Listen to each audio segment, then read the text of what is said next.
নমস্কার সবাইকে, কেমন আছেন সবাই? আজকেরে চলে এসেছি আলুর দম আর কচুরি করতে। তো তার জন্য আগে কচুরির মটরশুঁটিগুলোকে ছাড়িয়ে নিয়েছি। ছাড়িয়ে নিয়ে এবারে এটাকে বেটে নিচ্ছি। এটা মা বাটছে। আজকে রান্নাটা করব আমি, কিন্তু এই বাটাবাটিগুলো সব মাই করে দিচ্ছে। তো মা বাটছে আর বলছে একটা মিক্সি হলে ভালো হতো। তো সত্যি বলতে আমাদের বাড়িতে মিক্সি এখনও নেই। নেব, খুব শীঘ্রই নেব। একটা মিক্সি নেওয়ার ইচ্ছা আছে। মা বলছিল যে মায়েরও শরীরটা খারাপ লাগে মাঝে মাঝে, তো সেই জন্য মিক্সি নেব। তো দেখো এগুলো সব বাটা হয়ে গেছে। ওদিকে আলুর দমের জন্য কড়াতে সরিষার তেল গরম করতে দিয়েছি, গরম হয়ে গিয়েছে, আলু ভাজা হয়ে গিয়েছে। তো এই তেলেতে দিয়ে দেবো কিছুটা পরিমাণের পেঁয়াজ। তো আমরা না আজকে একটু কম মশলার রান্না করছি, কারণ সবাই বলছে ওইটা নাকি খারাপ লাগছে। তো আজকে একটু কম মশলা রান্না আমি করছি, আমার বেশ ভালো লাগে রান্না করতে। দেখো এটা হয়ে এদিকে পেঁয়াজটা মোটামুটি হালকা ব্রাউন রংটা চলে এসেছে। তো এইরকম ব্রাউন রংটা যখনই চলে আসবে তখনই আমরা এইটার মধ্যে দিয়ে দেব হচ্ছে টমেটো কুচি।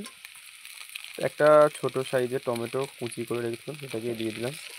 সেটাকে একটু দিয়ে একটু বেশ নাড়াচাড়া করবো। এই সময় একদম গ্যাসের ফ্লেমটাকে হাই ফ্লেমে রাখবেন। গ্যাসটা একদম হাই ফ্লেমে রাখবে এই সময়। একটু অনবরত নাড়বেন এটা দেওয়ার পরে।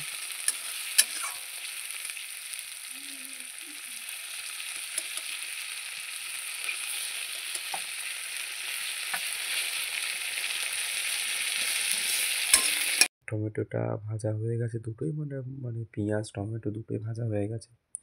এবারে এর মধ্যে দিয়ে দিলাম আদা আর রসুনের পেস্ট।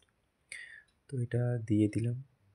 দেখো একটু ভালো করে নাড়াচাড়া করে এবারে এটার মধ্যে এখন দেখো আলুগুলো ঢেলে দেবো। এটা হচ্ছে কিন্তু ভেজে রাখা আলু, ঠিক আছে? ভেজে রাখা আলু আর তার সঙ্গে মটরশুঁটিটাও ছিল, সেটাও দিয়ে দিলাম। তো এটাকে একটু ভালো করে একটু নাড়াচাড়া করে নেব। তোমাদেরকে বলছি বন্ধুরা, তোমরা আমার পাশে একটু থেকো, একটু সাপোর্ট করো।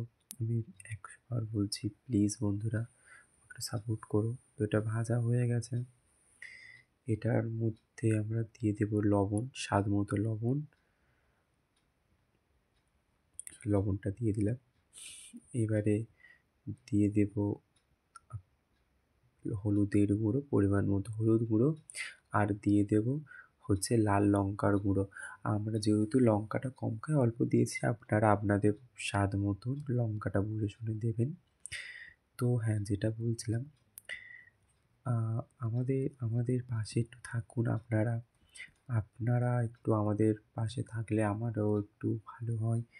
আপনাদের কাছে অনেকবারই বলছি, প্লিজ বন্ধুরা, প্লিজ আমার পাশে থাকুন, আমার সঙ্গে থাকুন, আমার এই ডেইলি ব্লগ দেখতে থাকুন।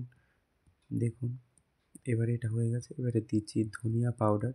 তো ধনিয়া পাউডারটা দিয়ে দিচ্ছি। আপনাদের যদি ভালো লাগে দেবেন, না লাগলে দিতে হবে না, স্কিপ করে যাবেন। আমার যেহেতু মনে হলো আজকে একটু দেওয়ারও ইচ্ছা হলো, তাই জন্য দিলাম।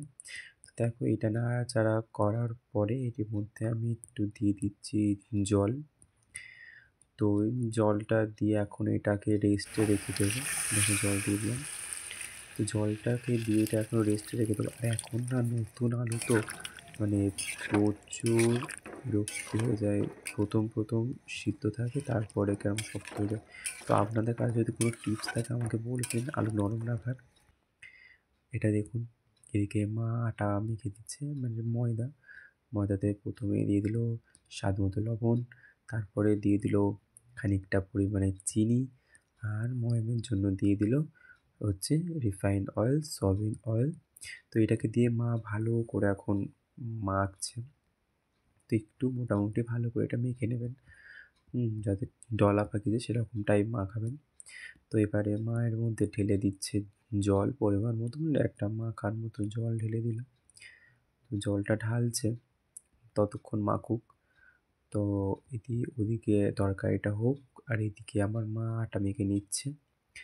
তো দেখো আটা মাখাও মোটামুটি কমপ্লিট। এই দেখো আটা মাখা আমাদের হয়ে গেছে। এবারে চলো পুরটা বানিয়ে নেওয়া যাক। তো আগেই দেখেছিলেন যে আমরা পুর বানানোর জন্য কড়াইশুঁটিটা বেটে রেখেছিলাম। তো এখন সর্ষের তেল গরম করে আর এখানে দিয়ে দিচ্ছি একটু গোটা মৌরি আর দিচ্ছি আদা আর কাঁচা লঙ্কা বাটা। তো এইটা দিতেই হবে, এটা তবে একটা স্মেল বার হবে, খুব ভালো লাগে। আর এই সেই বাটাটা যেটা যখন বাড়লো না কড়াইশুঁটিটা, তো আমি বলছি কড়াইশুঁটিটা না আমি কাঁচাই দিয়েছি। আপনারা চাইলে সিদ্ধ করে দেবেন, কিন্তু একবার কাঁচা করে দেখবেন, খুবই ভালো লাগে। এতদিন আমি সিদ্ধই করতাম, তবে এই দুবার যেন কাঁচা করলাম। কাঁচার একটা টেস্টই আলাদা হয়, কিন্তু একটু বেশি করে ভাজতে হবে, ঠিক আছে? তবে একটু গন্ধটা যাবে, নাহলে না একটা একটা সবজির গন্ধ থাকে না, সেইটা। তো দেখো এটা হচ্ছে খেলে আপনার হিং। এই হিংটা আমি ভিজিয়ে রেখেছিলাম, কারণ যে সেই ডেলা পাকানো হিং, ডিবের হিংটা পাইনি। হিংটা দেওয়া হয়ে গেলে এবারে দিয়ে দিলাম লবণ, দিলাম ধনিয়া পাউডার, আর এখন কিচ্ছু দেবো না। এখন একটু নাড়বো, নেড়ে চেড়ে এবারে দিয়ে দেবো চিনি। একটু চিনির পরিমাণটা মোটামুটি দেবেন, খুব একটা বেশি দেবেন না, খুব একটা কমও দেবেন না, মোটামুটি একটা ব্যালেন্স রেখে দেবেন। চিনিটা দেওয়া হয়ে গেলে এটাকে ভালো করে আমরা মেখে করে নেব। তো এবার দেখো এইটা হয়ে গেছে। তো এবারে আমরা যেই লিচিগুলো কেটেছিলাম সেই লিচিটাকে ভালো করে দিয়ে এর মধ্যে আমরা পুর ভরে দেবো। আপনারা অনেকেই বলেন যে পুর বেরিয়ে যায়, কিন্তু আমি বলছি পুর বেরোবে না, এরকমভাবে ভরুন। দেখুন এরকমভাবে, এই হচ্ছে এরকমভাবে মুখটাকে সিল করে দেবেন, খুব সুন্দর করে সিল করবেন। তো এরকম করলে আমি গ্যারেন্টি দিয়ে বলছি একটাও ফাটবে না, একটা থেকেও পুর বেরিয়ে আসবে না, জিনিসগুলো খুব সুন্দর হবে। দেখুন, দেখুন তো কোনো জায়গায় ফাঁকা আছে কি না, আর কেউ কি বলবে যে এইটার মধ্যে কোনো পুর ভরা আছে? দেখুন এরকমভাবে সব কটা বানিয়ে নিয়েছি। এবার দেখো কে বেলছে আমাদের, বেলছে হচ্ছে আমাদের বাবা। আজকে আমরা সবাই মিলে কাজ করেছি, মা সব কেটে দিয়েছে, বেটে দিয়েছে, আমি রান্না করছি, আর বাবা হচ্ছে আমাকে হেল্প করছে, বাবাও এখানটাতে বেলে দিচ্ছে। তো বেলে দিয়েছে, আর ওদিকে আমি কড়াতে রিফাইন তেল গরম করতে দিয়েছি, রিফাইন তেল গরম হয়ে গেছে, বাবা বেলা হয়ে গেছে, আমি ছেড়েও দিলাম। দেখো এরকমভাবে সুন্দর করে লুচিটা, কচুরিটা ভেজে নিতে হবে। তো ভেজে নিয়ে দেখো এবারে উল্টে নেব।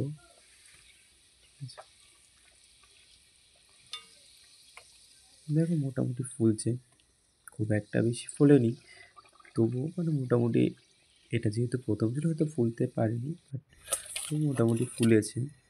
হ্যাঁ, তো এরকমভাবে আর একটাও ভেজে নিচ্ছি।